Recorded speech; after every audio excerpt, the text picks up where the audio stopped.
Good afternoon, everyone. It is time for another episode of Get to Know Them. I am so happy to have you here. If you haven't tuned into the show, this is a very exciting show. This is a show where I bring on people who I think are totally amazing, awesome, inspiring, wonderful people from all different walks. Have created this platform so that they can share their stories with all of you. So keep tuning in. We're so happy to have you here.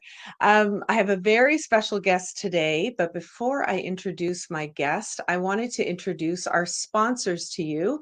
So, for those of you who've watched before, you'll know I'm always dressed in Brenda Badome. I'm wearing one of her dresses today. She's an amazing Canadian designer located right here in Toronto. And if you haven't checked her out before, please do so. You can go to her website, brendabadome.com. If you use the coupon code Get to Know Them, you will get 22% off of your order. So go ahead and do that. And my second sponsor is my small business, Glam Jewels. And that's where we broadcast from, actually. So right here in Burlington, Ontario, you can go to glamjewels.com. Grab yourself some beautiful accessories to go with your Brenda Badome clothes. You'll have everything you need. So, without further ado, I am so excited to introduce our guest. I have Paul Duke on the show today. I'm going to read you his bio. Paul started his professional life as a private investigator and VIP security specialist. After 20 years, Paul completely changed his career. He then became an award winning English language instructor, writer, editor, film and video creator, and host of the weekly live stream and YouTube channel, The Grammar Detective. Make sure you subscribe to that, by the way. Paul lives in Vancouver today, but he's an Oakville kid like me. We're going to be chatting about his fascinating career and also reflecting on some great memories, like when Paul used to DJ some of our most memorable all ages dances with his incredible alternative record collection. Let's bring him on. Let's not wait. Paul Duke. Yes.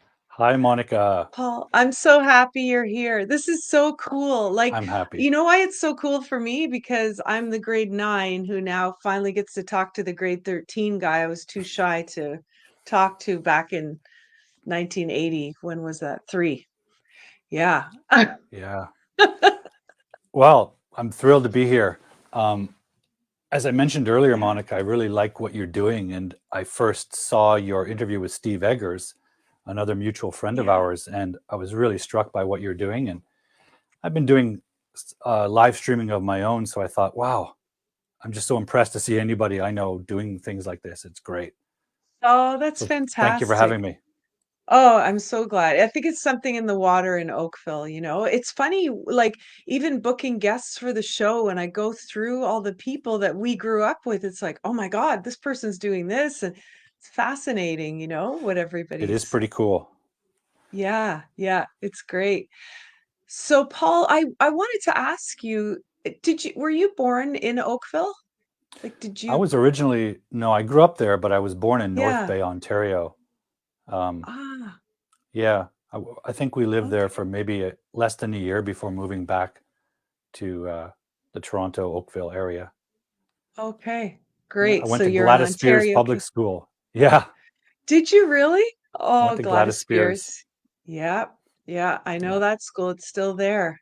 Yeah. yeah. So, Paul, what did you want to be when you grew up? Do you remember your first thought about? Well, yeah, that's. I guess that's where everything Yeah. starts, right?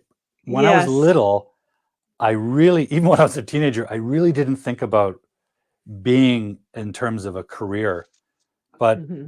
I just sort of recklessly pursued interests that I was interested in.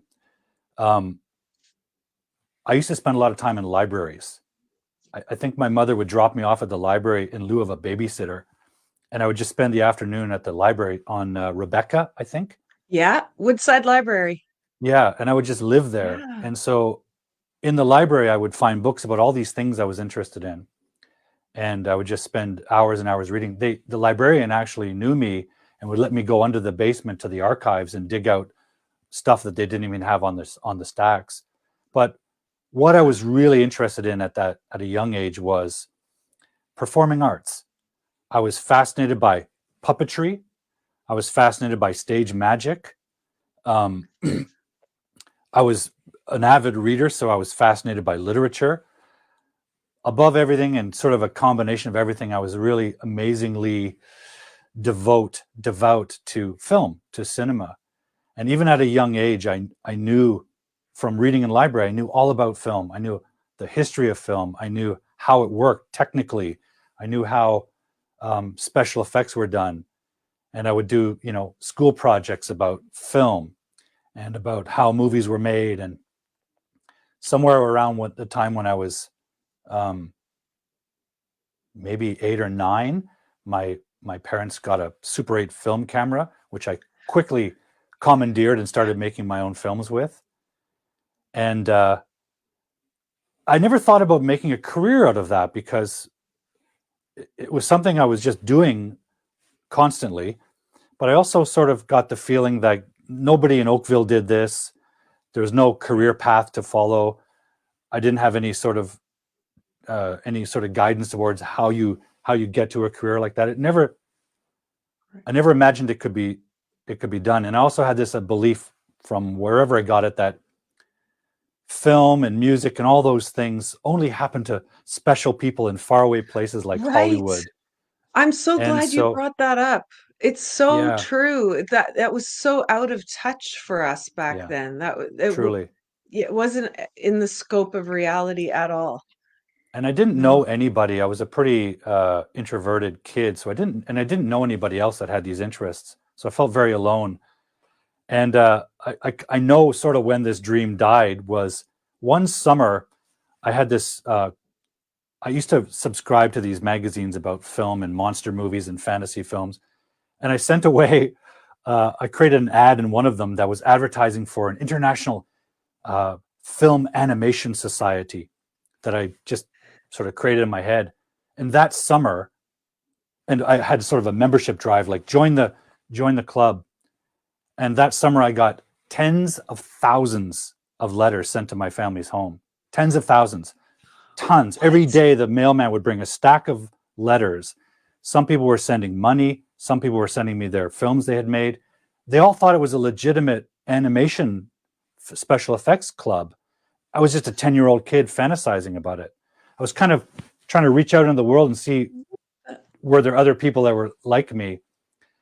My parents were furious, especially because people were sending me money, and my parents insisted I write every one of them back and return it.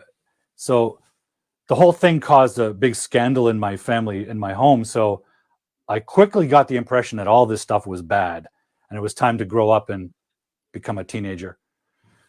So Paul, this is amazing. Like you basically went viral. yeah, I was just trying to make friends with people that liked the same stuff that I did, and none of them Yeah. did. That was sort of way Oh. before Facebook groups and Oh niches. yeah.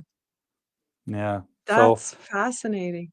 had I known that the arts, the performing arts, the creative arts, that there were actually people in the world who earned their living at those things, and that there were pathways towards them. There were school programs you could take. Maybe I would have stuck with it, but I didn't. I kind of gave it up. I did that membership drive thing, got in a lot of trouble, and sort of shut down all those childhood whimsies, and Wow. became a kind of typical high school kid after that. Huh. Yeah. That's amazing. So I just find I'm like shocked by, the age you were too at 10 years old, like to put all of that together. That's quite something. Looking back, we could So, say it was a kind of an entrepreneurial thing to do. yeah.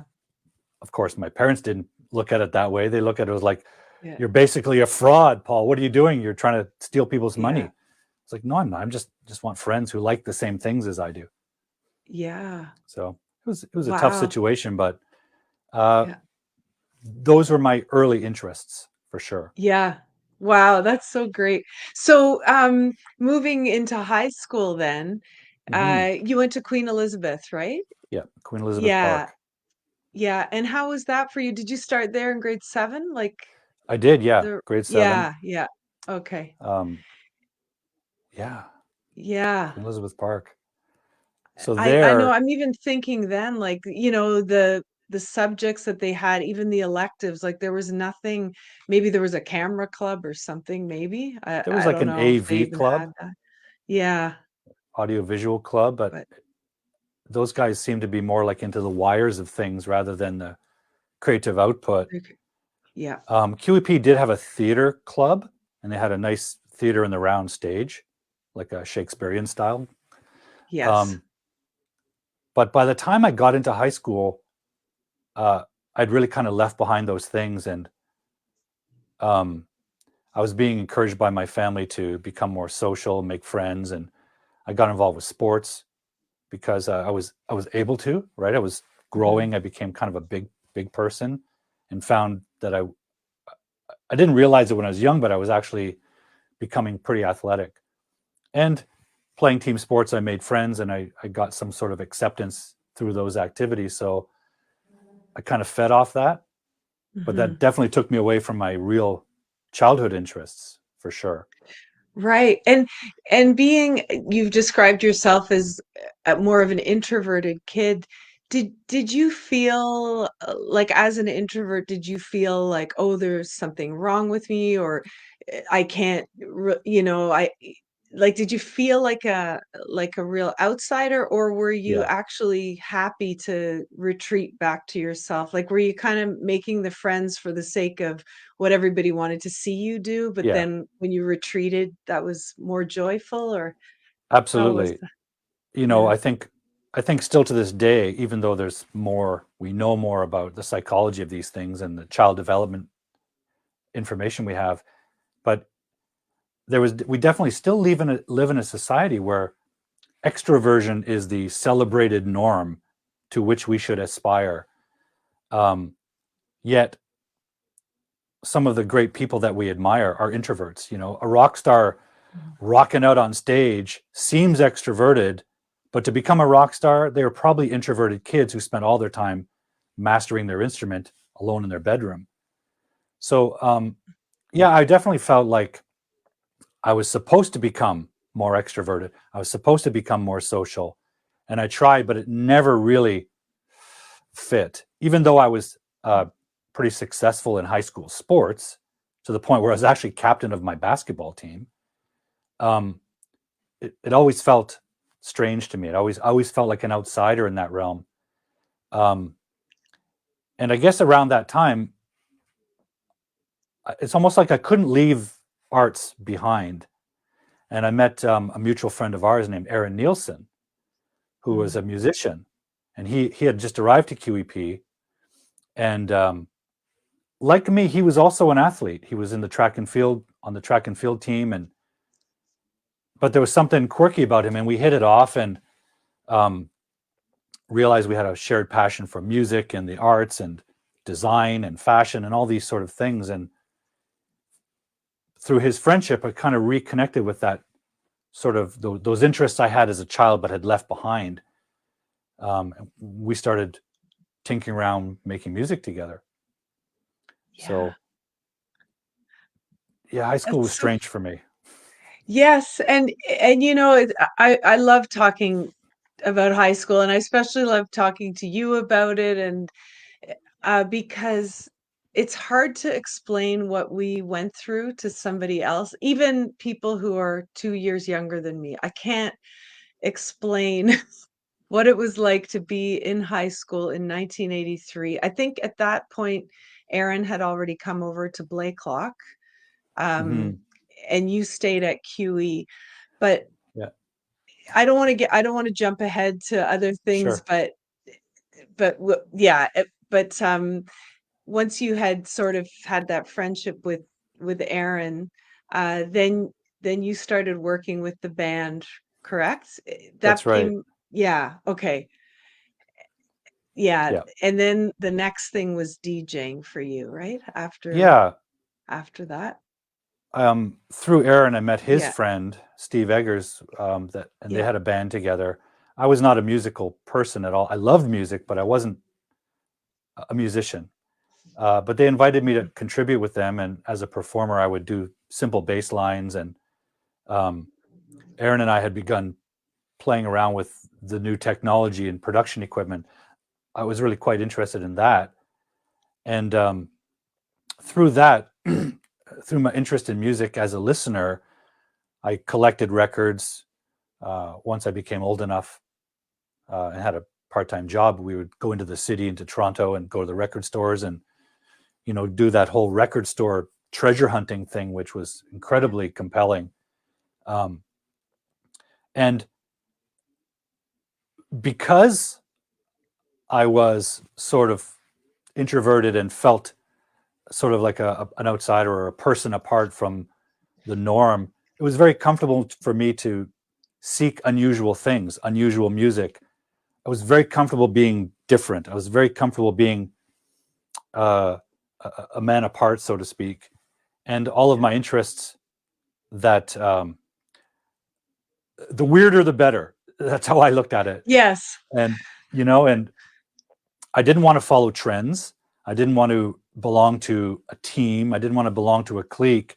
I wanted to be my own person, but I also wanted to be valued for that. And I guess um, that led me to really seek out some of this. The 80s were a time of musical experimentation. There was so much amazing music being generated, particularly in the UK and Europe. And I was voracious for it. So I started collecting records, and music, and I guess to some degree sports, allowed me to meet kids from other high schools. So Yeah. like-minded people that were interested in the arts and music and fashion, they were out there. They were small in number, but they were spread out.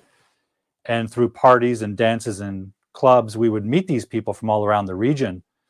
And through them, I met some guys that were into sound systems, some guys in Burlington that owned professional sound equipment they've been using for the early hip hop parties and dances and reggae dances.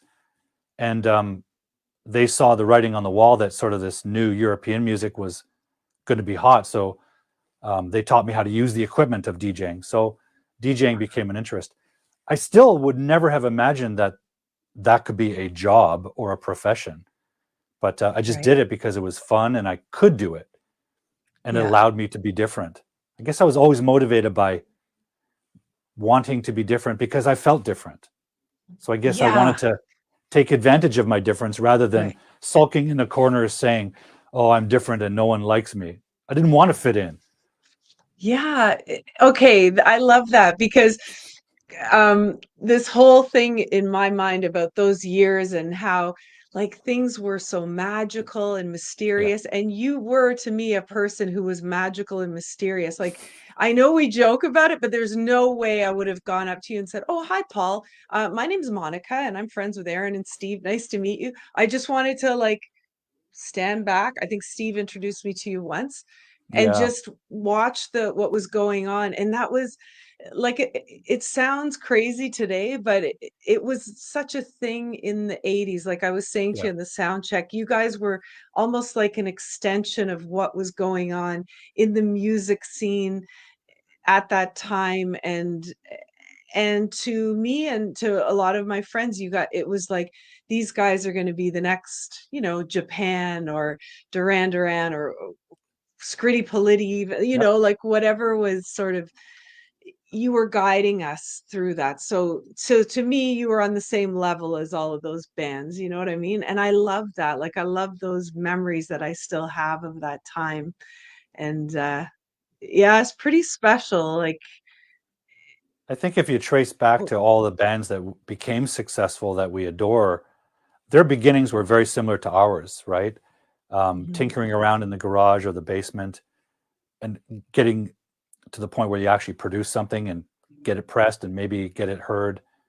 Um, uh, I know Steve Eggers went on to have some success with his music. After working with Steve and Aaron and their band, The Edge, Aaron and I alone started doing some experiments with really non-vocal but electronic dance music because we saw that and we were really into the dance music stuff. We played around with it for about 2 years and we actually won a battle of the bands in Burlington, I've always thought, but we stopped Yeah. because we kind of saw like, well, this people don't want to hear this. Had we continued, right around the corner in the 90s was the explosion of house music and electronic dance music, which was basically what we were doing. So Right. that's been the story of my life, though. False starts, dead ends, shift of gear, transitions. I was DJing at Yeah. this after hours club, all ages club in Oakville. And I don't know if you remember, but it was starting to become popular. Uh, and, as a DJ, you're kind of up on the stage and you're on this pedestal, which Yeah. reminds me, I want to make a comment about what you said a moment ago, Yeah. how for maybe a couple of years younger peer group, like you and your friends, we appeared like these exotic, mysterious characters.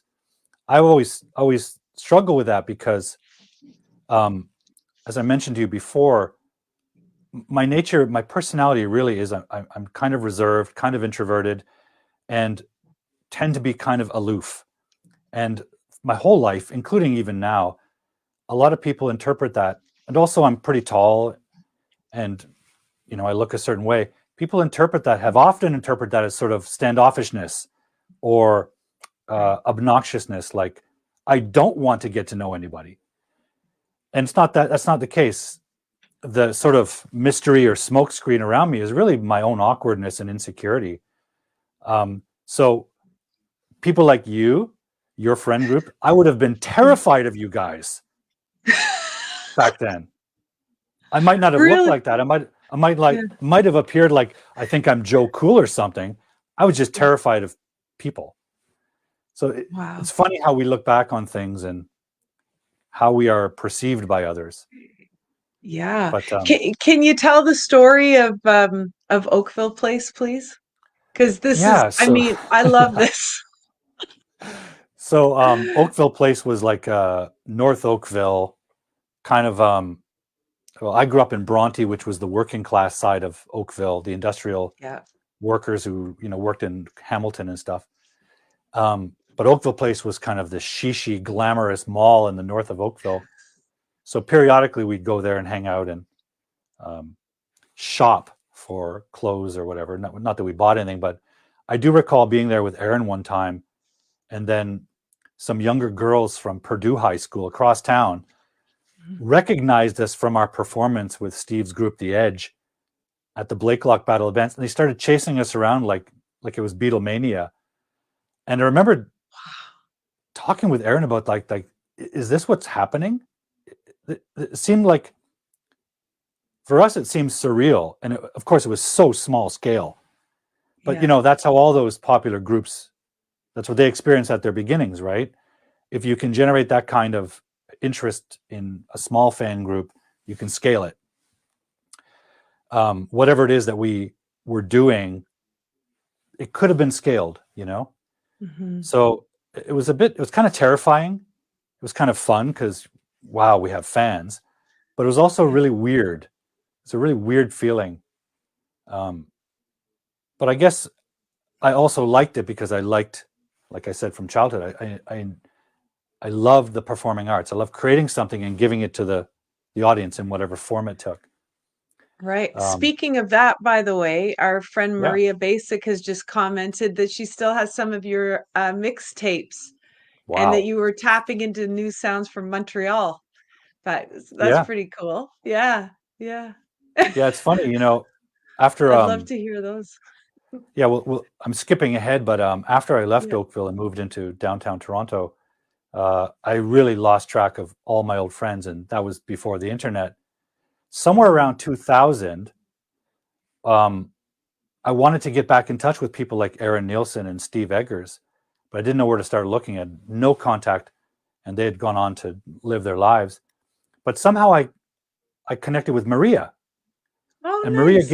Maria gave me some tips about how Aaron was in Hamilton with a band, and I think she may have told me the name of his new band, the Cloudsmen. So I Yeah. found Aaron on the internet through Maria, and Aaron and I reconnected and eventually met in person in Burlington with Steve after 25 Great. years or something. So thanks, Maria. God, that's so great. Yeah. Oh, Yeah, Aaron's just commenting now, Trans X living on video. Yep, yeah. that There you go. yeah, that was As a amazing. record collector and DJ, I love being like the discoverer of some new track that no one else had. I wanted to be the DJ that had music that Yes. no one else had. And I was getting to that point at the all ages club I started DJing at in Oakville. We Mhm. had a good thing going there. That was the Blue What was Light it called? Club, right? The Was it? Blue Light. The Blue Yeah. yeah, yeah, And I I think that went every yeah, that was pretty cool. 1985, I think that was when Yeah, you were there. Yeah. that's right. And we Hmm. that went well for about 6 months. And then one morning, the two owners, uh, Mark and Darren, contacted me and said we had been broken into that night, and all of the equipment and records were stolen, Oh my God. all of it. Yeah. And that included a handful of records, more than a handful, that I borrowed from another DJ in town, Dave Boyd, and maybe Mhm. someone else. We never recovered the records. Um, yeah, I don't know. Horrible. I had all I kinds of remember that suspicions, but devastation. Yeah, because yeah, everything. I don't think they shut down after, but you were gone, and I was gone. Yeah, my yeah, you DJing were gone. career was over. Yeah. Wow. My By that time, God. I think that was after high school. That was the year after high school. Hmm. Um, so I just couldn't do that anymore. So Right. that's also one of those meandering points, turning points. Yeah. It's so interesting, like sort of like the theme of life sometimes, where you're working so hard on something and you see where it can go, and then for whatever reason, whether you choose to or not, it's abandoned, and then it's like, okay, Yeah, what's the next thing and what's the next thing? yeah, And we were talking about that a little bit off screen too. Sometimes it comes because of external reasons, and sometimes it comes from within because um, I think when you're a creative person, there are so many interests and so many ways to express yourself that, a lot of us, we get bored too. It's like, well, hmm this isn't quite coming together, so now I want to explore something else. And that's not to be looked at as a bad thing. Like curiosity is, I think, what keeps us young and keeps us, yep. you know, eh, yeah, it's the I, spice of life, and really. that kind of that indulging different interests. I think that is the creative process. Probably with your Yeah. jewelry, creativity isn't like sitting there and waiting for inspiration to come. It's producing all kinds of crazy ideas in whatever form they are: jewelry, songs, uh, uh, performances, as whatever. You spit it out first, and then use your sensibility and your taste to determine what's good and what's not. And whatever you find Mhm. that's good, you build on that and cast away what's not good. But the first step is just to try stuff. Yeah. Um, so, having a creative life is also trying things and abandoning them when they don't work. When I lost those records, it was like, well, there's no sense to be upset about it. I'm just going to have to move on and try something else, or Mhm. you know, spend a fortune and rebuild that record collection I've been building for by then 6 or 7 years. I Yeah. eventually, years later, sort of started collecting again and doing a little DJing, but uh, I could have probably made that into a profession if I just kept down that path. But when I was forced to abandon it, I didn't really think twice about it. I didn't feel a sense of loss. I felt frustration and anger that we'd been ripped off, but Yeah. I just figured, okay, I got to go do something else and Wow. turn the corner. So So sad they maybe never found out who it I was. know as Crazy. when I got older and got involved in a different profession, I actually um, got in contact with the various police forces in the region and asked them to dig into the archives and stuff and see if there's any kind of records of it, and there wasn't. Nothing was ever recovered, Oh including at the borders. my So God. yeah, Wow. anyway, Amazing. So yeah, so is anyway, we're gonna move on to what you did yeah, after DJing, but now just thinking of that with the private investigation and everything. If was Yeah, that sort of an inspiration, that incident maybe it for was. you too? Maybe it was. Yes. Um, I didn't like not knowing where the records went. I've never been one Yeah. that if I had a question, I've got to find an answer. It's that treasure hunting compulsion, I guess, that led me to Right. search for record titles. Um, I'm definitely obsessed with finding answers to things, and maybe that's what led to it. But around that time, I had a part-time job at a restaurant, and not that I wanted any career in that, but it allowed me to move around. So I moved into downtown Toronto, um, because I could find work easily, but I could also be in that community of artists that Toronto was really exploding with, musicians and designers and fashion people and nightclubs and music. I wanted to be part of Mhm. that, so I moved downtown. Um, and somewhere along the line, I encountered an advertisement for a school of private investigation and security. Looking back now, it was kind of a dubious thing. It wasn't a college program; it was a private academy. I thought, oh, that's kind of cool. Um, I knew nothing about private investigation. I never wanted to be a police officer or anything like that. But I like the old detective movies, so I thought. But it wasn't that I wanted to be a detective, but I like the Yeah. movies. Right. So it was this crazy thing where, like, I should have been concerned with making detective movies, but instead I thought I'd become a detective. So I went to this Yeah. um, academy that taught private investigators, and then it was also an agency.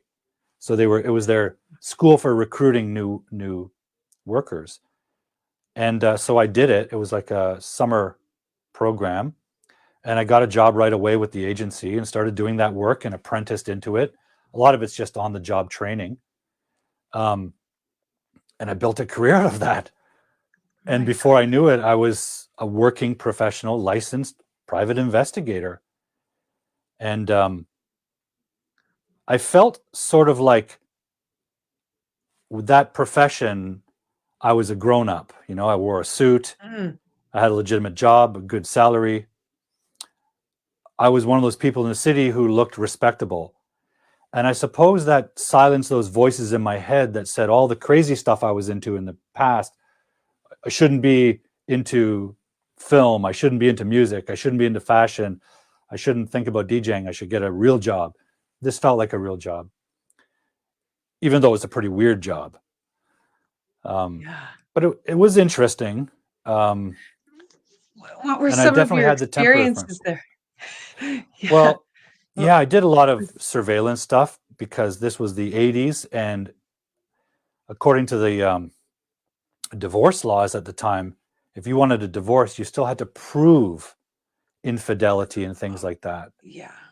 So you have to have evidence that your spouse was cheating on you, and that was cause for divorce. Now, of course, it's no fault divorce. You don't like someone, you can divorce Yeah. because you don't want to be married. But in those days, the private investigation industry was booming because people were looking for evidence. So I did that. So I learned about photography because you have to control your own photography for chain of evidence. You have to know where those photographs are all the way from taking them to the court. So I learned a lot about that. Um, I had the temperament for it because I could work alone comfortably and reliably. But there was also through that company a lot of opportunities for training at outside agencies. So I did surveillance work. I did missing persons work. We had a subcontract arrangement with can't remember what it's called, but like the Missing Children Agency in Ontario, Okay. uh, Child Find. It's a Right. nonprofit organization searching for missing children. So we did some subcontracting work for that, and it was heartbreaking. There's so many missing children at all times for a variety of reasons, but they're missing. Mm-hmm. I did a little bit of that and found it really, really disturbing, and I wanted to get away from that. So I did some training in the U.S. for VIP protection, bodyguarding, and that was that was more up my alley. Um, I enjoyed the sort of teamwork of it. It was kind of like being on a sports team. I was a young Mhm. man, so it was kind of cool and had a sort of macho cachet to it. Uh, Got to travel a little bit. And over the years, I mean, I did a lot of odd jobs in between because that kind of work is contract based. So you work on a project, then you stop. So I was always juggling between that, odd jobs, back to the PI work and security work. Um, then there was a company I was working for. I changed companies, and I worked for a company that was North America's largest security company, and they were expanding their branch in Vancouver. So I knew there was a job opportunity in Vancouver. My brother at the time was also opening a business in Vancouver. He asked me if I would help him with it. It was a catering business, totally unrelated to security. So I decided to move to Vancouver. And once I was in Vancouver, the security business, I really worked exclusively with VIP protection. And there's a film business in Vancouver, so we would protect a lot of movie stars, corporate VIPs, um, stuff like that.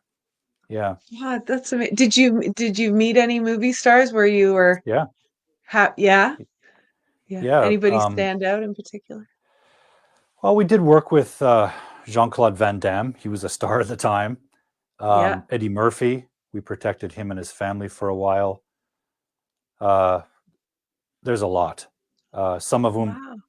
I have to be careful because when you do that work, you're bound by non-disclosure agreements, and some of Yeah. them haven't expired yet. Um, Really? God. yeah, That's one of my hobbies is writing. So at some point, I intend to write a bit of maybe a nonfiction or even a novel about that stuff. So I'm waiting for some of uh, the non-disclosure agreements to lapse so I can talk about it. yeah. But Yeah. the funny thing about doing that work, by the time I was into my late 30s, it was very unsatisfying because the cool factor had worn off. I was getting older and tired. I wasn't capable of having relationships. I couldn't settle down, so to speak. So I knew I couldn't do it forever. And also, the industry started doing a unique kind of job. The internet started replacing private investigation because a lot of the information you used to have to get through a PI, you could get online. So the industry was changing anyway. And out in BC, it was a kind of a Wild West thing. And the security companies were taking not just protection jobs, but house arrest jobs. There was this new thing where these international criminals, money launderers and stuff, would come to Canada, get themselves arrested intentionally, and then because they were wealthy enough, they would tell the government, don't incarcerate me. I'll pay for my own house arrest. I'll hire a security company to both protect me and keep me arrested. What? And yeah, because Canada did not have extradition treaties with their countries. Oh, So they were wanted for crimes that were capital offenses in their countries. They would be executed. Instead, they could yeah. live in luxury in Canada. Holy smokes. Yeah. Talk So, and about a that started, retirement plan. yeah. So I saw that happening a lot. I worked for a while living in this guy's home in Vancouver, and he was a money launderer for the Thai Bank of Thailand. He was the official banker to the King of Thailand, and he had embezzled billions of dollars and got himself stuck up in Canada.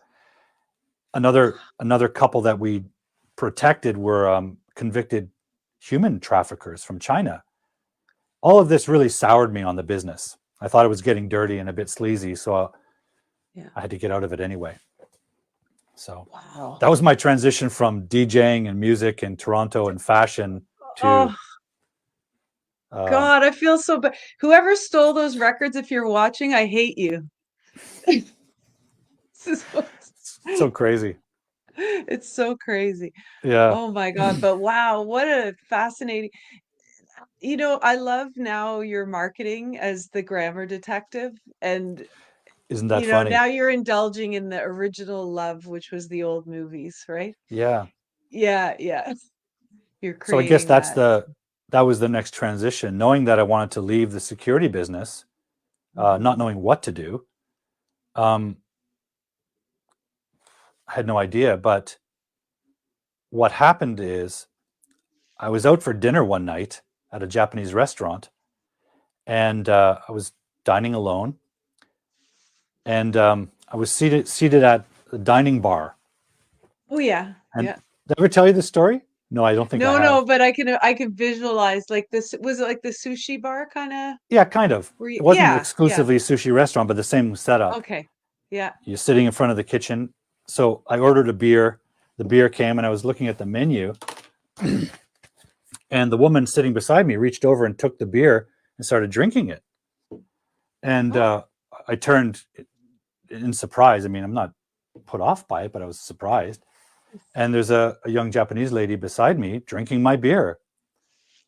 And she was with two other friends, and the two other friends started apologizing profusely, and said they'd buy another beer. I said, no, it's fine. As long as she's happy, it's fine with me. I can get another beer. But that was an icebreaker. So me and the three ladies started chatting. hmm. And they told me that they were English students in Vancouver on a study permit. And they said, I said, oh, so you're having dinner? And yeah, we're going to a birthday party for one of our classmates from our language school after dinner. But it's in a kind of a sleazy area of town at this pub. And they said, whoa, why don't you come with us? We'll buy you a beer and you can be our bodyguard to take us to this scary Oh neighborhood. my God. What are the chances? And they had no Bodyguard. idea that that was my profession. So I said, yeah, sure. I'll escort you down to it was in Gastown, a kind of a old and trashy neighborhood where there's a lot of clubs and bars now. So we went there. They bought me a beer. The one girl that was so drunk she had stolen my beer, she started getting sick. So one of the friends took her to the washroom to clean up and throw up, leaving me alone with the other young lady. We started having a nice chat, and we exchanged emails and started dating. As we started dating, she would have English homework, and I would help her with it. And we, to both of our surprise, we discovered that I had a real knack for understanding how the language worked.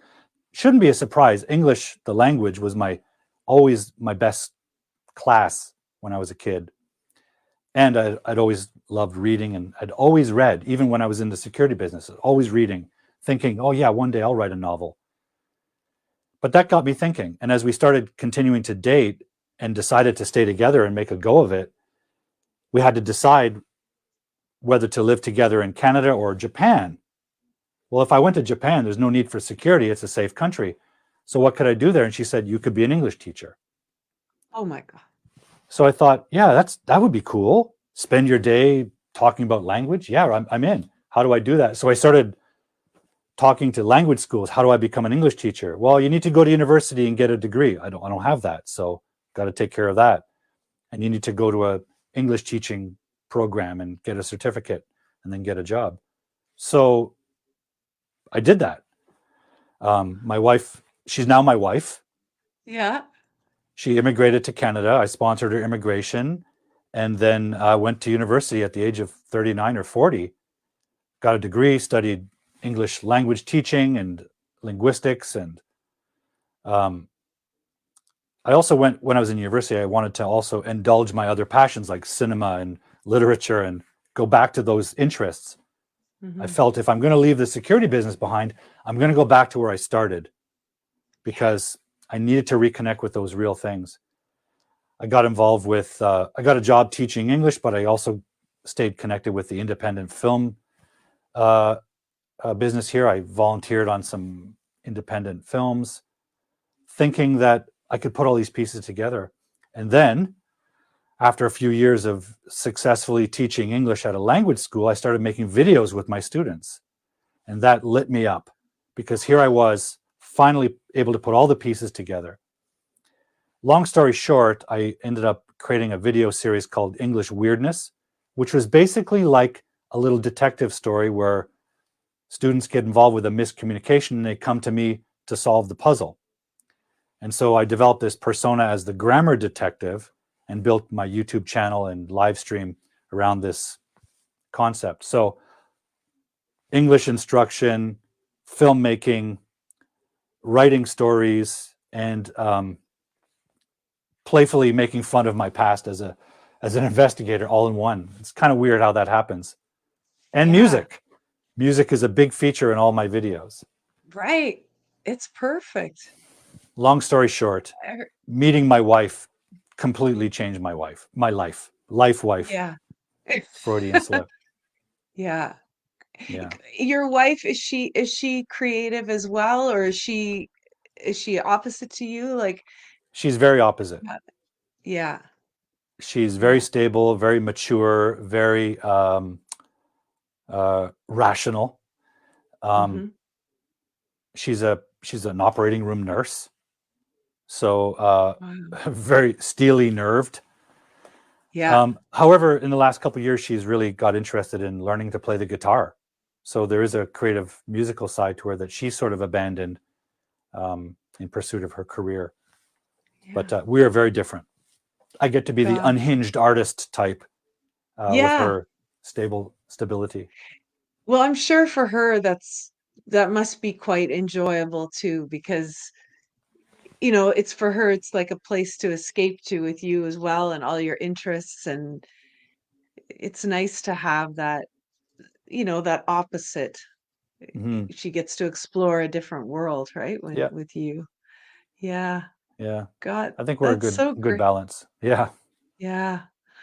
Paul, I love your YouTube channel. You are so generous because you really give people so much power to understand this language better and to be able to write and like for anybody who has a business or whatever you're going through in life, you have to do a presentation, something like that. Like, I Yeah. just love the playful manner in which you teach English, and yeah, and you empower your audience.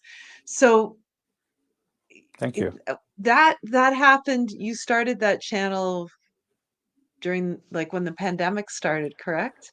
A couple of Is that years before, okay? um, I because of my old sports background, I have some really severe arthritis in my legs.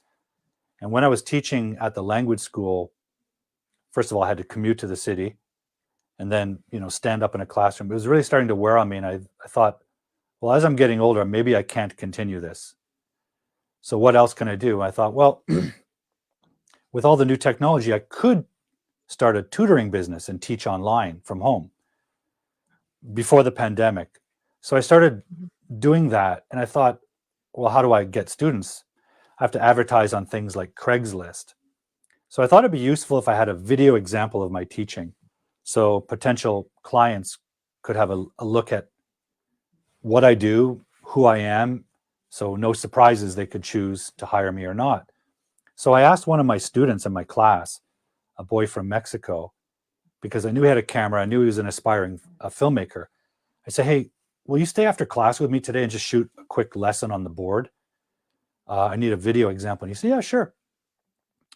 So we stayed after school, shot a quick lesson. I thought, okay, that's kind of cool. What else can we do with that? He said, and he's been my student for a few months, so he knew my style. He says, your unique style, Paul, is that you you pull out of the other student the knowledge that they have, but they don't realize they have. You don't just deliver a bunch of information. He said, we should get Yeah. that on camera. So we invited a third student, another student, to come and join and be on camera with me. And we made it so that she has this sort of confusion and she comes to me for help. And together we sort of solve the mystery. And it was so much fun. I thought, wow, that's really cool. And I edited it on my iMovie software, put a little music under it. That young lady's the student. That young lady's mother in Japan was involved in the education ministry, and her friends. She went out for dinner one day, and her friend was a mayor of a city that was opening a new school, and they wanted something unique in their language program. And they found out her daughter was in this video with me, so she showed it to her, and they told her to come to Canada, make a contract with me to make more of those videos for their school. Oh, Yeah. So um, that principal came to Canada and asked me, are you planning to make more videos? And I said, no, that was just for to advertise my tutoring service. She said, what if I could give you some money to make more videos? Could you do that? I said, sure. Then I asked the young student from Mexico, hey, would you continue to shoot these with me? And he said, yeah, I've got 6 or 7 months before he's going to go to film school. So we started making this series, English Weirdness. And we had a little bit of a budget. So I told the video guy, I said, look, I can't pay you, but what I can do is use the budget to rent professional cameras and lights every time so that you develop experience with those different pieces of equipment.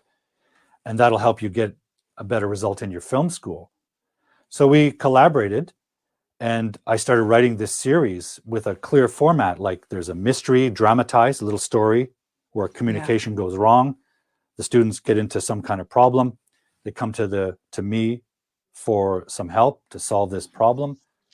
We explain the grammar in depth with animations um, and interaction. And then at the end, the happy ending, the story gets resolved. So we started doing this and putting that on YouTube, and that became the centerpiece of the YouTube channel.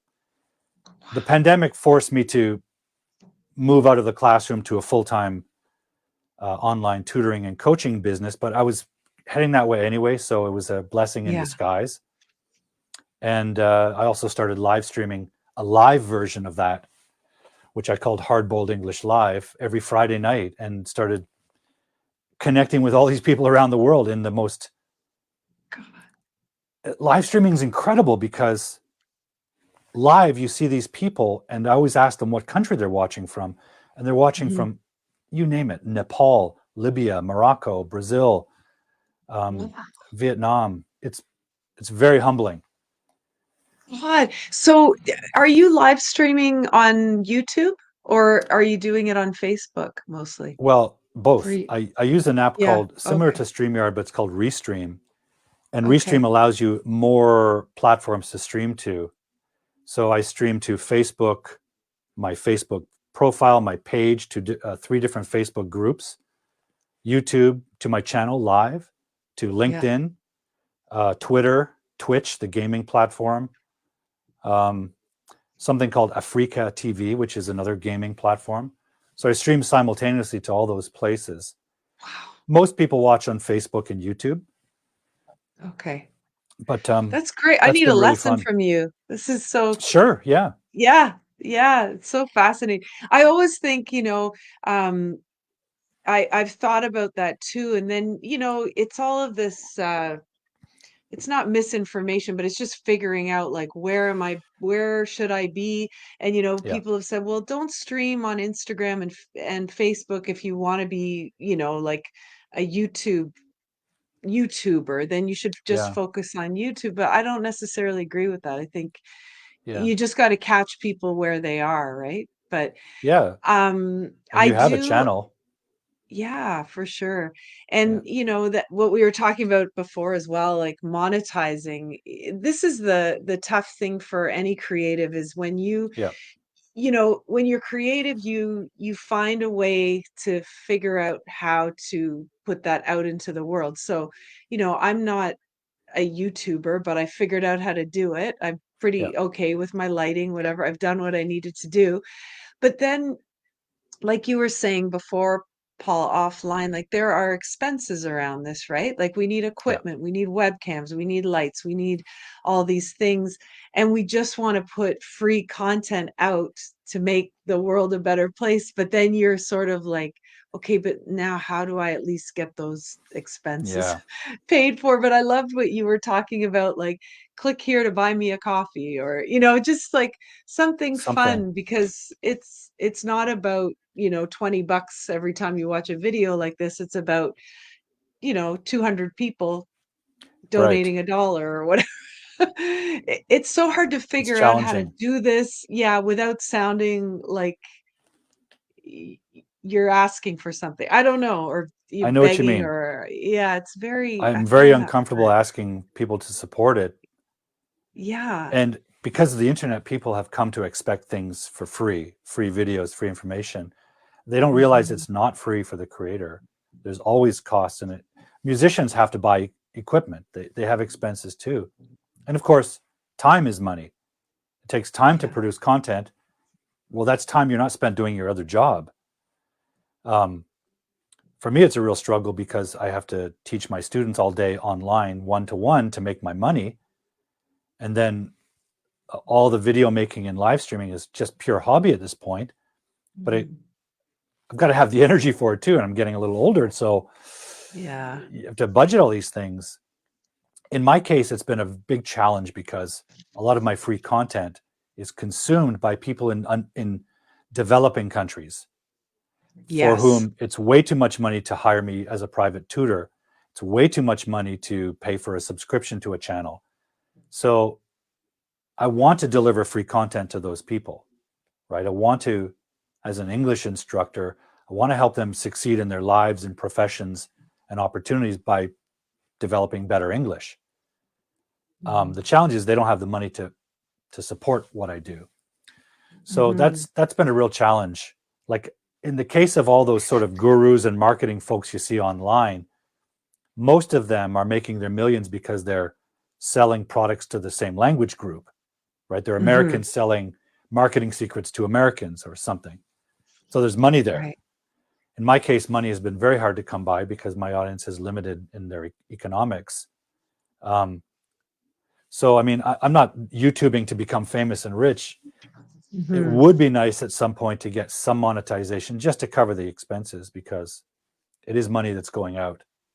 Yeah. So, I'm just thinking, I wonder if there would be a way to do it where you were incenting the viewer, like someone like me, hey, did you know for every dollar that you know um, that you contribute, I put 25 cents of that aside to sponsor someone in, it's a good idea. Nicaragua or something for free tutoring, like where now you're again donating your time, but your audience that can afford it is paying for it, and you're That's a really good getting your idea. expenses covered. Yeah, that could be like a nice exchange where that's what I always think, like it's so wonderful where when you can get your community involved in what you're doing to give back, because really Yeah. your YouTube channel is there as a huge giving to the world to empower people in third Yeah. world countries to learn English, to be able to have a life outside of what they're living today. And who wouldn't want to support that with you? Like, I Hmm. think, yeah, That's yeah. something So that I didn't realize I was doing until I was a couple of years into my teaching career. I mean, I got into that because it was a way to earn a living playing with language, which was sort of natural to me. Um, I definitely have some kind of ability with language. I write, I love working with language. So to be yeah. paid for that was awesome. What I didn't realize was that as an English language teacher, you also become a mentor because you're dealing with all these young people in their early adults because they're traveling abroad for the programs. Um, and I remembered being that young person when I first moved into the city without mentors, without someone to answer my questions about life and how to live. And I felt Mm. really lost and alone at that time. And once I became a teacher, I instantly remembered that and thought, well, I can be a mentor for these people. They're always asking me questions unrelated to English, but related to life and how to do this and how to do that. And then I started realizing the impact I had as an English teacher on these people and how much help I was actually giving. I mean, they told me this, Yeah. how much I was helping them in their life and career pursuits. And then I realized, wow, there's something powerful going on here. And also Mm. sort of managing a group of international students who may be encountering other cultures for the first time in their life and helping them navigate that. It's extremely humbling. Yeah. And then when I started doing the videos and YouTubing and all that, I realized there's really something powerful happening here that I didn't know I was providing for them. So then it becomes a kind of, it becomes a, I developed a sense of responsibility about it, that I wanted to make sure I gave them good, useful information and did it in a sincere way that was really helpful, genuinely helpful. And if there's some entertainment value in there, that's cool. Um, but I had to find my own way to do that. And my way of doing it was incorporating the detective shtick, because I wasn't about to start singing and dancing on YouTube. Right. That Yeah. that's not, I don't have the personality for it. So Right. I think you could still do your detective shtick on TikTok. I've I been keep getting the experimenting. have you? Oh God, you have to let me know. I keep get people are like it's crazy. They're like, "Why aren't you on TikTok? Small business. It's Yeah. like such a great platform." And I'm like, "What am I gonna do on like yeah, but you Yeah, have the there is something detective thing. powerful about TikTok is the one platform where whatever you post on there, it gets put in front of strangers, right? Like, as you know, on Yeah. Facebook, Facebook has changed over the years so that you make a post, not even your entire friends list gets that Yeah. post. Um, YouTube, there's very specific ways that it gets seen, but with TikTok, it's always being suggested to new followers. So you can grow your followers very quickly and rapidly, and uh, largely if they like what you put out there, and Hmm. you can that can help direct them to your other platforms. But TikTok, by its nature, is entertainment content, so you've got to Hmm. do it in a quickly digestible, entertaining way because they're scrolling. I Yeah. haven't figured out what I can do in a quick, entertaining fashion. As Yeah, you've and just something seen, all of my answers to your questions have been like 10 minutes long, so maybe 15. I love that though. But yeah, that's the thing. It's like mastering some kind of template where it's Mm-hmm. fast, easy for you. It doesn't take a lot of time, but it's giving this message over and over. You know, the other thing, Paul, that I never would have thought of for what you're doing is Pinterest can actually be quite powerful. There's a Mm-hmm. lot of video creators that are using Pinterest, and Pinterest, I'm not going to get the jargon right, but it's different than a social media platform. It works the same way as a website does. Okay. So, yeah, anyway, I you'd have to look into it, but there's a lot of powerful stuff happening just by using it in a different way. And I guess because people relate Pinterest to more of product base, the people who are doing video and things like that or service-based businesses, they get noticed there too because it's Okay. unusual and it's sort of yeah, it might be something I'll worthwhile have to check that looking out. at. I've Yeah. only seen Pinterest in passing, and it looked like a really a kind of a poster Yeah, platform. yeah, it does. But there, I'll send you, I know I have something somewhere Yeah. where I was, yeah, yeah, where they were talking about video for Pinterest. But yeah. Oh, I have a this is question for great. you, Monica. Yes, please. I've just sort of related all the meandering changes I've taken with my career and my life. Yeah. Um, I haven't been to Oakville in a long time, but I'm sort of haunted by memories of Oakville and fond Mhm. reminiscence of it. How has it changed? You've been around Oakville. You're in Burlington, right? Yeah, I'm in Burlington now. Yeah. Yeah. Can you It's, can you sort of just summarize the changes that, I don't know, the place or the culture has gone through in the 30 years or so since those 80s days we've touched on? oh What? yeah, definitely. Yeah, I mean, I don't live there anymore. My mom lives there, my brother lives there. Uh, you know, it's sort of t- to me, it just feels as a kid growing up there, and even what you were talking about, like living in Bronte, you know, it was a little bit rougher there. The East End was kind of where like the rich kids lived, but we were in more of like the blue collar neighborhood. I was just Hmm. at Third Line and Rebecca, you Got it. know, so those are like our people, and our parents didn't have tons of money, so we were a little more exploratory, curious, Yeah. developing all these like scenes that we were diving into and everything. So there was all of this magic and creation happening, right? Like that's how I remember Yeah. Oakville. So now what's happened is everybody in Oakville has money, and good Uh, for, that's fine. That's sort of what's happening. mhm. But um the homes are being torn down like immediately, and Right. big monster homes being built, and the monster homes are going on those big beautiful lots we used to have because there's more space, so now they have tiny backyards and big homes. And I guess just for me personally, like, I look at that kind of building and those types of homes where you've got like 6 bedrooms and everybody has their own bathroom, and there's like an intercom system in the house. I just think, like, how does a family of 4 Hmm. have intimacy as the little family unit? Hmm. Like, what kind of a life is it when your kids in the basement or whatever in their big games Hmm. room all day, and you're in the other wing of the house, and people aren't sitting together and eating? I don't know. That's not exactly answering the question about Oakville, Oh, it but is. Yeah. it's just sort of this change of what was going on. And like, even we were talking about, Paul, I was telling you I've been roller skating Thursday nights at Scooters, and Hmm. now there's a whole gentrification that's probably taking place in the next little while. They Yeah. want to take Scooters away, put up condos. And it's so sad because all of this building that happens, I understand we have to accommodate more people. I'm not Yeah. against that at all. I think that's great.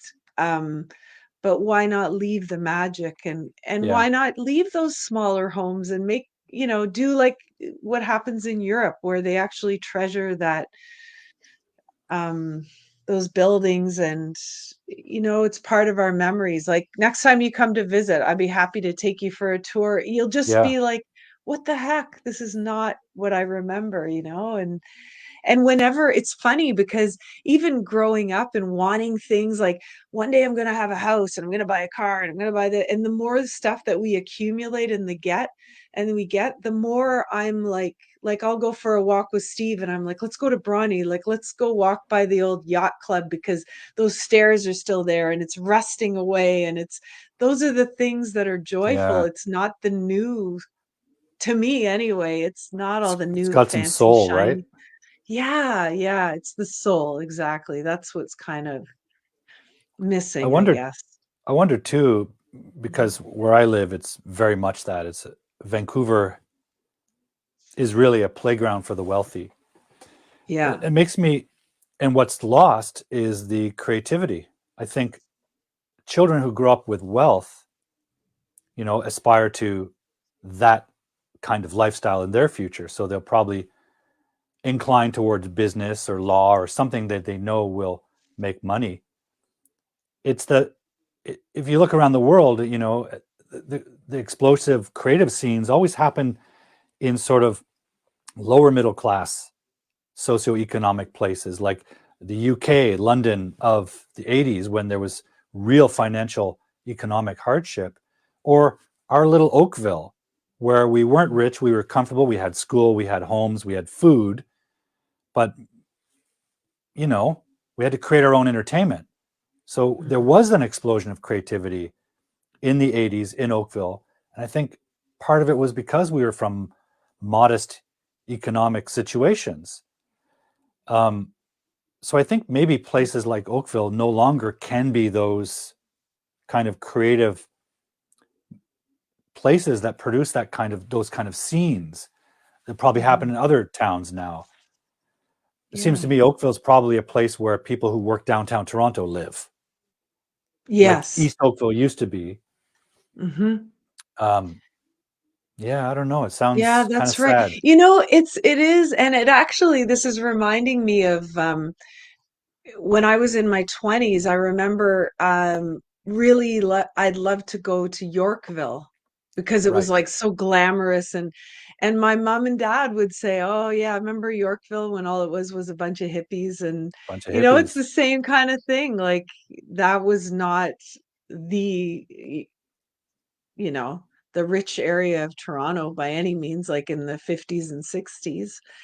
And thank goodness, I think I was telling you over text the other day, Kensington Market has still not been touched. It's Right. still this beautiful hub of creativity and multiculturalism, and it's wonderful there still. So hopefully they keep Yeah. that, but yeah, we need those pockets, you know.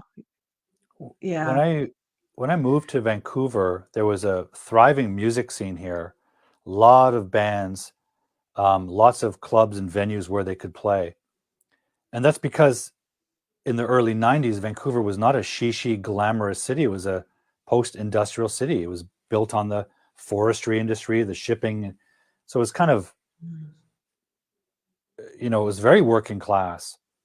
But then developers saw the potential and transformed it in 20 years into a world-class, urbanized, vertically integrated, um, new kind of place, a new kind of city. And so now you have all these condominiums and all these towers where people live, but there are fewer places where people work, and even fewer places where people play, and even fewer places where people can afford to create. You can't have a band renting a house where they all do their odd jobs and then they live in the place and in the basement they rehearse their music. Nobody can afford that anymore. So Yeah. yeah, I think something's really lost with gentrification. I'm all for it. I'm all for Mhm. immigration. I'm all for development. Artists need to find different places to live, right? Yeah. Um, if you think about Mm. the explosion of the literature scene in Paris after the First World War, the Hemingways and Fitzgeralds and Gertrude Steins could afford to live there and just write novels because Mhm. rent was dirt cheap in Paris because it had been destroyed in the war. Yeah. Uh, the Greenwich Village in New York City, um, Malibu in the 60s and 70s. That's where bands and Yeah. artists and filmmakers would go, and they would live and rent on a house in Malibu. You know, nobody can afford to do that anymore, and unless they're successful artists. That's So right. where are the creative hubs? You've got to look for the sort of the poorer areas or the poor towns, Yeah. because it goes back to So that thing where true. the artist, the creative person, you need time, and that means you can't be Yeah. working all the time. Um, you need to have affordable lifestyle to free you It's up. so that is so true, and I think that in itself is a problem. Like, to be able to afford to live in Oakville or Burlington or any of these places, like, you either had to get in early, like, Hmm. I bought my first house in Burlington in 96. So I'm not a person, and now we're in our second home, but we bought that 18 years ago. I mean, these houses, Paul, like, we bought our house for like 260,000. It's a townhouse and they're selling for over 1 million now. There is no way in hell that I would be in a position to buy a Right. house like that. I would not be living in a house, Yeah. like that today. And there is this, you obviously have this pressure on you where you have to pay your bills and all this kind of thing.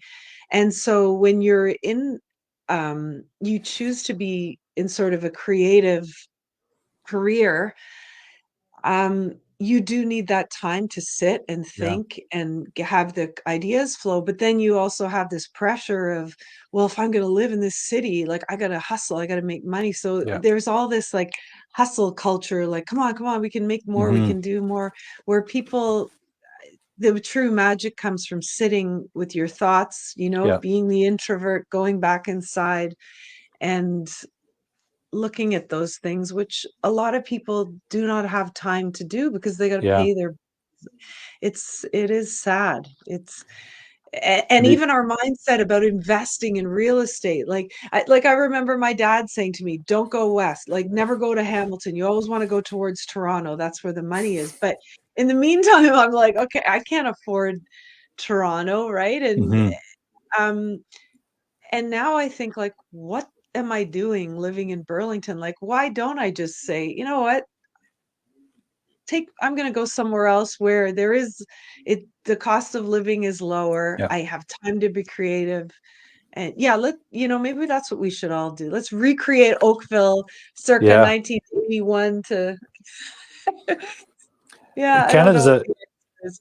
Canada's a funny place because there are, another aspect of being a creative person is being part of a community of like-minded people where you can bounce ideas off and collaborate and support each other, and that's harder and harder to find because you can't afford to these little creative communities can't afford to develop as readily as Mhm. they were in the past, unless you go to these small towns or cheaper regions. Mm, But then there are other challenges that come with them. Like, yeah, it's really cheap. It'd be really cheap to, I don't know, go up to Fort McMurray and write novels. But then I yeah, got to live in Fort McMurray with its exactly. climate challenges and weather challenges, and Yeah, um, you know, it's easier now to live yeah, a sort of digital nomad lifestyle. But right. But even Canada just to has fewer experience, places to. yeah, like just to experience that culture. Like I go into panic attacks when I'm like north of the 401. I'm like, that's Yeah. way too far from downtown Toronto. I have to be close to that multiculturalism and Hmm. I love being in a big sea of people. I don't like the idea of being a big fish in a little pond. I've never seen anything good come of that. Like Oh, interesting. I just yeah, that I turns like me that. off. Like yeah. It's interesting you should say that because that's what I've been amidst all these things that have been happening over the last 10 years. I've been really trying to finish writing a novel. I've worked on two novel projects over the years that before I die, I have to publish these darn things. But it's really hard to carve out the time. So I wake up early every morning and get a few pages written. One of them is trying to convey that feeling that I had when I moved into the city for the first time and could feel that energy, that cosmopolitan Mhm. energy, and exactly what you're describing, feeling like you're a nobody. Yeah, Like love it. whatever you had going for you for my case, whatever I had going for me in Oakville was totally erased when I got to Toronto. In Toronto, I was one of a million people. I was nothing. And that was so liberating because it meant I had absolute freedom and possibility ahead of me. And now with that comes the responsibility of making choices and having goals, but that took some time Yeah. to figure out. But I felt this rush of possibility that I've never felt again in the same way. And it comes from being a small fish in a huge pond. When I moved Yeah. to Vancouver, I had the opposite experience. I felt like it was suddenly I was a big fish in a small pond. It was a small pond back then. Population's Mhm. doubled in the time I've been here. But then when I came here in 91 or 92, I don't remember, um, I felt really like you'd walk down the street and people would know you. So that same Oakville place sort of fame thing started happening for no reason at all, just because it's a small pond. Right. Um, and if you were doing anything to any degree of success, everyone knew who you were. So it was very, very weird experience. And I have to be honest with you, I've never gotten over that feeling of living in Toronto. I still long for it. I'm still quite nostalgic Mhm. about it. I'm Yeah. still not entirely. Let me put it this way: at this age, at this point in my life, I'm kind of dissatisfied with living on the West Coast. And every time I visit Ontario to see my family, I always make a point of going for a walk downtown Toronto, and it's a more exciting city. I have to be Wow. honest with you. Yeah. It still has a draw on me, and I've been to other cities in the world, and there's still something Yeah. about Toronto that I pulls on agree. me. I yes. Yeah, it really it's a phenomenal city. I have to say the same, like even all the places I've traveled to, like I mean Europe, sure. Like you it's not that there's a comparison, but Toronto just has this amazing vibe. And I think the closest I ever felt was in Manhattan to that Yep, feeling.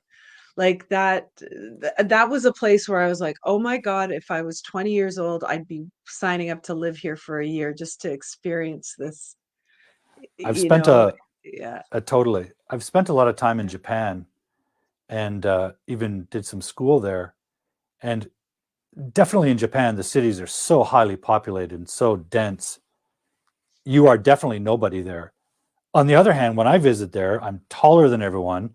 Yeah. I'm a Caucasian Westerner, so I stand out like a sore thumb. So I've had that feeling of being a nobody in a big place, but it's a very different thing because I get stared at. Um, but there is something about Toronto, like New York. There's so much wealth there.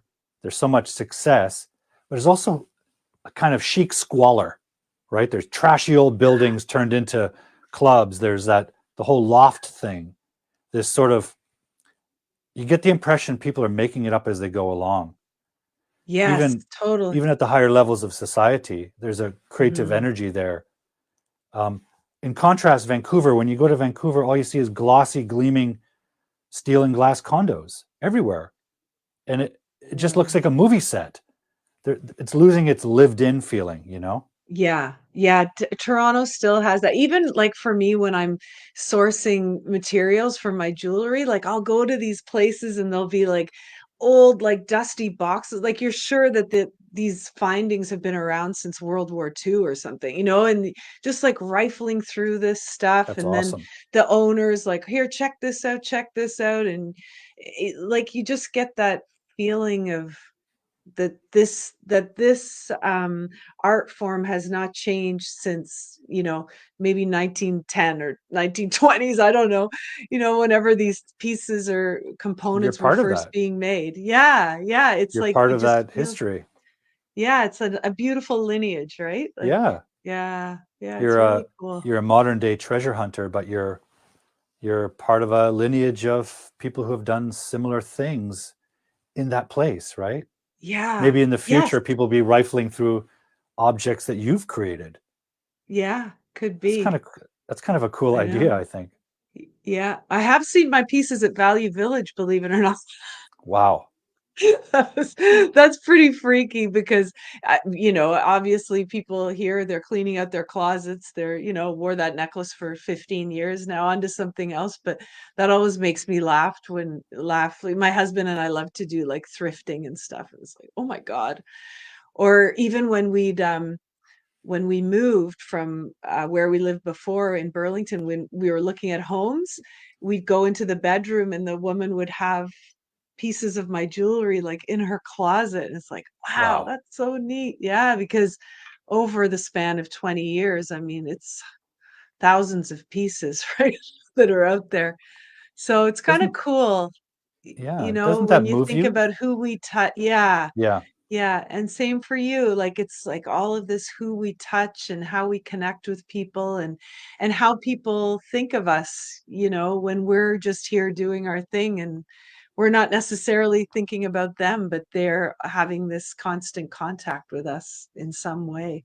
It's kind of cool. It's it's very cool. I've Yeah. had the most profound experiences when you know, as a teacher, you kind of expect that, and you probably had this experience looking back at teachers that influenced you. When you're learning in a with a teacher, you're trying to take on their lessons and then apply them and then move forward. It's only years later you realize that how they impacted you. And I've been told by former students who are, you know, using their English for things, how I impacted them. And I'm like, and they'll mention little moments that they remember distinctly. And I'm like, I don't remember that moment, or that was such a fleeting little moment. I had no idea that had any impact on me. Or in extreme cases, wow, I thought you totally hated my class. I'll give you an example. Wow. For quite a while, there was a lot of Saudi Arabian students in Vancouver studying. There was a scholarship program through their king, who was taking some of the oil wealth and offering free education abroad if students wanted to, and bring outside ideas back into the country so they could gradually reform. So I was working with a lot of Saudi Arabian students, and to be honest with you, a lot of the boys just wanted to, you know, drink alcohol for the first time and go to Yeah. nightclubs and see things they could never see in their country. But the women were incredible because they saw education as the way of ascending within their society. So they were the best, most diligent students. and yet they were quiet and obviously very conservative and reserved, and wouldn't, you know, volunteer a lot of information. But some of them would stay in touch with me online, and years later they would be doing advanced degrees or entering professions that before had been denied of women in their country. Mhm. And they would contact me and say, Paul, you have no idea how important your class was to me, how you inspired me to achieve what I didn't think was possible, how you motivated me when I was down, how you made a point of treating the men and women equally in your class and supporting them and motivating them. And things that I take for granted, which were so distinct and profound for them. Uh, mind Wow. blowing, mind blowing. And it Yeah, just makes you realize sometimes you have no idea the impact you have on people. exactly. That's I'm never, amazing. yeah, I'm not a I person who love assumed that I had an impact on anyone. right. Yeah, but it's huge and I love it because it's all part of millennials, they get such a bad rap, but I Yeah. feel like they are such an incredible generation of people who are bringing truth to light. Like Hmm. I just feel like anytime I see a millennial online, all they're doing is just showing the truth, right? And this example where these Saudi Arabian women, I mean, they know that they're being mistreated, they know there's inequality, they know all of this stuff, and they're doing whatever they can to empower Yeah. themselves to overcome that, while at the same time recognizing you're a man, you're treating Yeah. people equally, and that's what is right, and that's what we want to tell you because that's what is right. And I feel like that whole generation, it's like Yeah. this is what is right, this is the way it needs to be. There shouldn't be any hidden agenda, there shouldn't be any, like, these people that you had to protect at the end of your Yeah. security career there, like that. Millennials won't let that continue, like, and just the inequality of Yeah. people, and it's going to be amazing. I mean, 500 years from now, I mean, I hope I'm hopefully sooner than that, but it'll be interesting to see a world that's more fluid, that Hmm. doesn't have this segregation. And yeah, I, I think, it's the young people do get a bad rap, but they always have, right? yeah, It's because they're insisting on the world that they want to live in the future, because they're the young people and they have a future, just like we mhm, did. We wanted, in the 80s, there was this explosion of music and fashion, and a lot of it was driven by the gay culture that were yeah, that no longer wanted to hide. They wanted to yeah, explode and say, this is what we're into, to account for us. And young people are always trying to create the world that they want to live in. And of course, it's different than their parents. And of course, the parents occupy the power structure, and they mhm, become conservative because they don't want to change, and they don't understand the world that the young people are trying to create. So the young people in the world now, the sort of woke generation, they're trying to insist on a world that they want to live in. And we're the retiree mhm, spectrum of society. We are sort of in the process of retreating to the world we love. We want to retreat to our cozy homes and listen to the music of the 80s. We want to yeah, watch the movies that we love. We want to retreat to the world that provides us comfort. But we have to let them create the society and the world that they're going to occupy in as they mhm. ascend to their positions of power. And Yeah. resisting it's just stupid, because we're the beneficiaries of the exact same thing 30 years earlier. Yeah, yeah, so true. And speaking of that, that whole feeling of comfort and retreating to what feels good.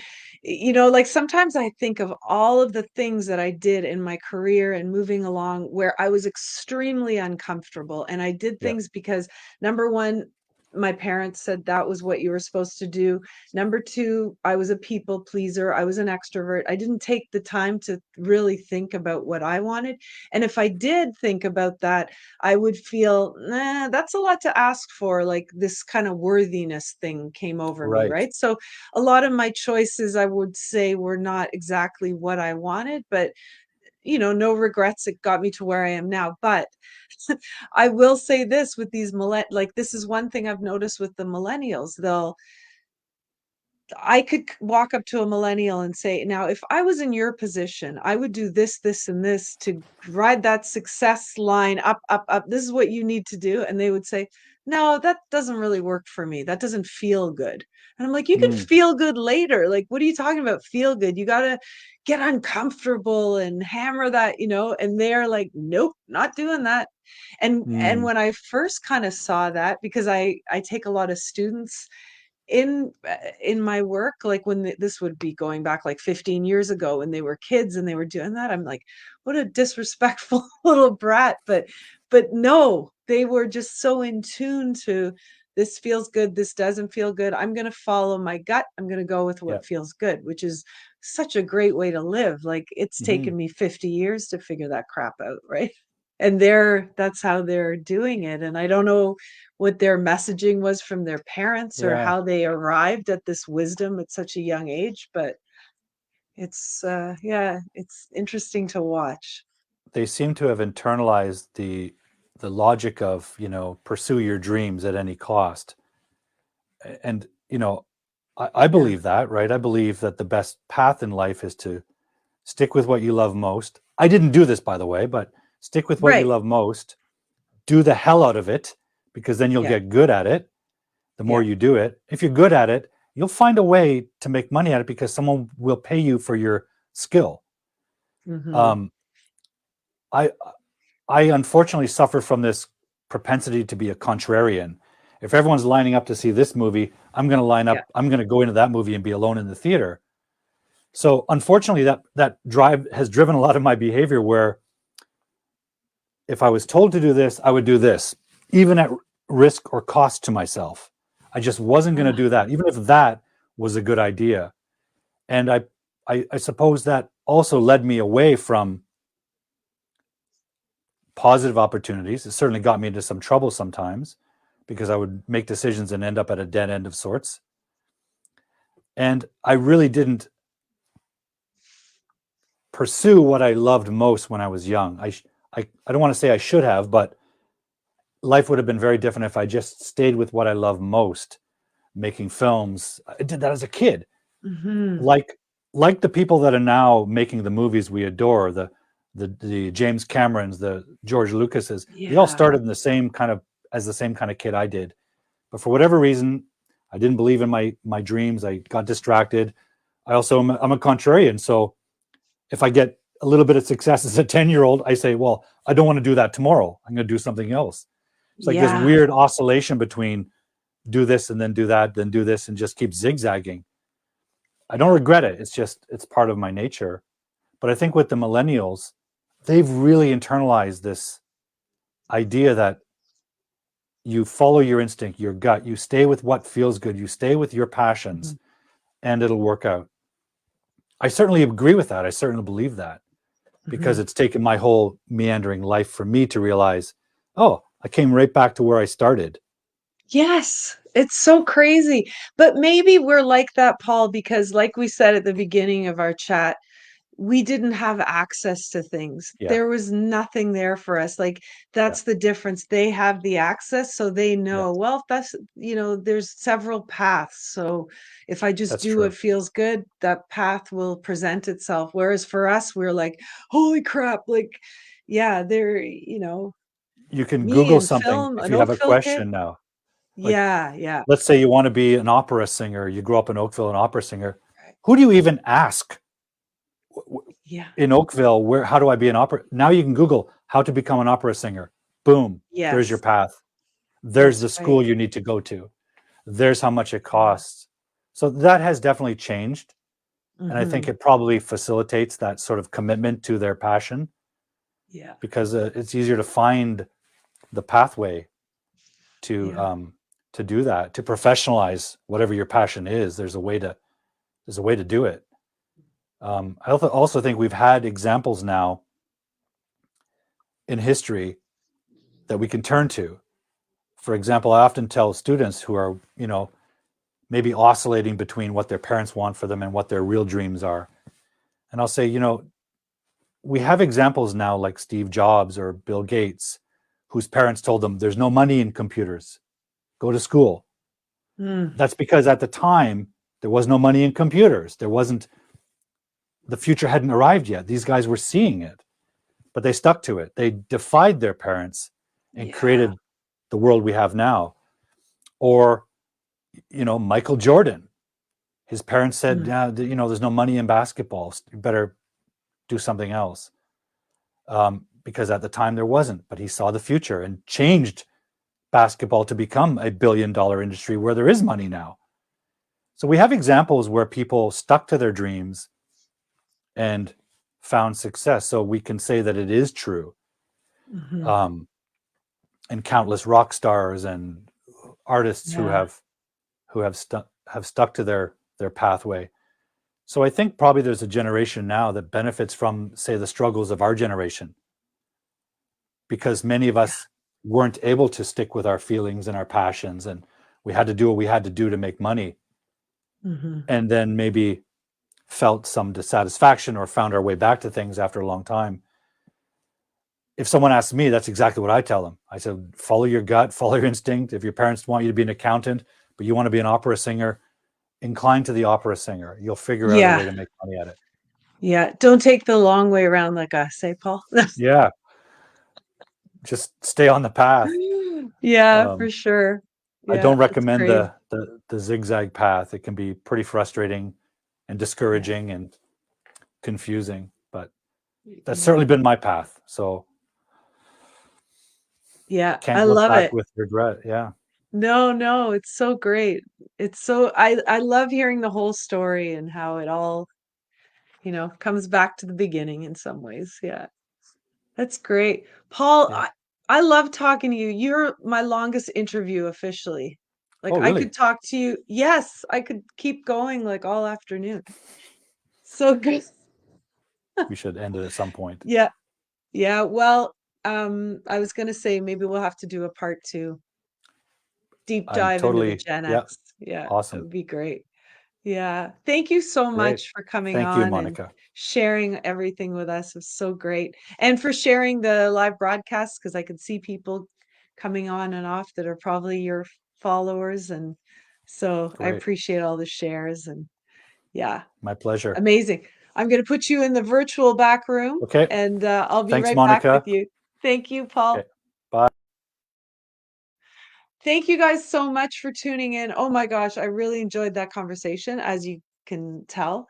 Um, yeah, Paul is amazing, and it's so interesting to hear people's lives and how they ended up where they are. So make sure to keep tuning in to get to know them. We'll be back here with another amazing guest next week. And if you want to go check out our incredible sponsor, Brenda Badome, you can do so at brendabadome.com.